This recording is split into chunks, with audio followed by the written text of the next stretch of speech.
राधे राधे प्यारे भक्तों, श्याम सदाशिव चैनल में आप सभी का स्वागत है। आज हम आपके लिए कर आए हैं भैया दूज की कहानी। आइए सुनते हैं। एक ब्राह्मण के दो संतान थी, एक लड़का और एक लड़की। लड़की बड़ी सुशील थी, वह अपने भाई को कभी नाराज होकर बुरा भला नहीं कहती थी। भाई अपनी बहन से मिलने उसकी ससुराल गया तो वह चरखा काट रही थी। तभी बहन का सूत का तार टूट गया। वह भाई के आने का पता नहीं लगा। वह तार बार बार जोड़ रही थी, वह जुड़ा ही नहीं। पीछे मुड़कर देखा तो भाई खड़ा था।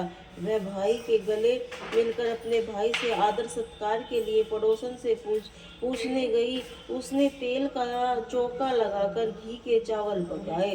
तुरंत चौका सूखा नहीं और चावल पके नहीं। एक दूसरी सहेली से पूछने पर गोबर का चौका लगाकर दूध तथा पानी में चावल डालकर खीर बनाई, भाई को खिलाई। दूसरे दिन भाई के रास्ते के लिए एक चक्की का आटा पीसने लगी। आटे के साथ चक्की में सांप पिस गया। तुरंत उसे पता नहीं चला। इससे वे आटे के लड्डू बना दिए, कपड़े में बांध कर दिए। जब भाई चला गया तो बहन को सांप पिस जाने का पता लगा। वह अपने बच्चे एक को पालने में सोता छोड़कर भाई की राह पर चली, परंतु बहुत दूर जाने पर उसे उसका भाई एक पेड़ की छाया में सोता हुआ मिला और पास में पोटली रखी देखी। भाई ने अभी तक कुछ नहीं खाया था। बहन ने सारे लड्डू फेंक दिए और भाई के साथ पीहर चली गई।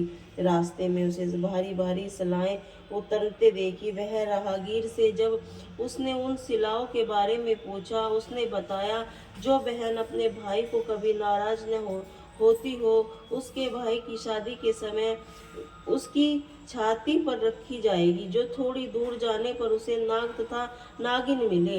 नाग बोला, जिसकी छाती पर ये सिलाई रखी जाएंगी उसे हम खा लेंगे।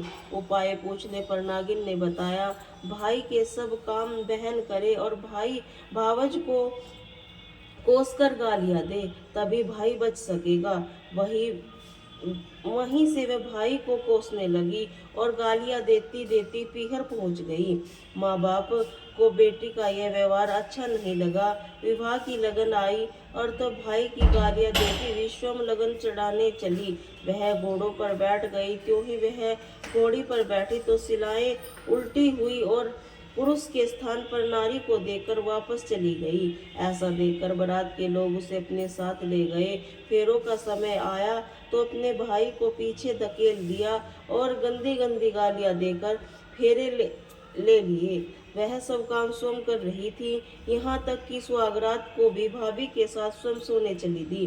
समय आने पर नाग नागिन उसके भाई को काटने आए तो वह जानती थी कि उसने नाग नागिन को मारने की तैयारी पहले ही कर रखी है। उसके आते ही दोनों को मारकर जेब में रखकर 3 दिन तक सोई रही। सारे मेहमान विदा हो गए। तब उसकी माँ को उसकी याद आई कि वह उसे भी विदा करे। विदा के समय उसने माँ की उपेक्षा पर गुस्से से कहा, मैं इतनी नीच नहीं हूँ। उसने मरे हुए सांपों को दिखाकर बताया कि नाग नागिन भाई भाभी को डसने आए थे।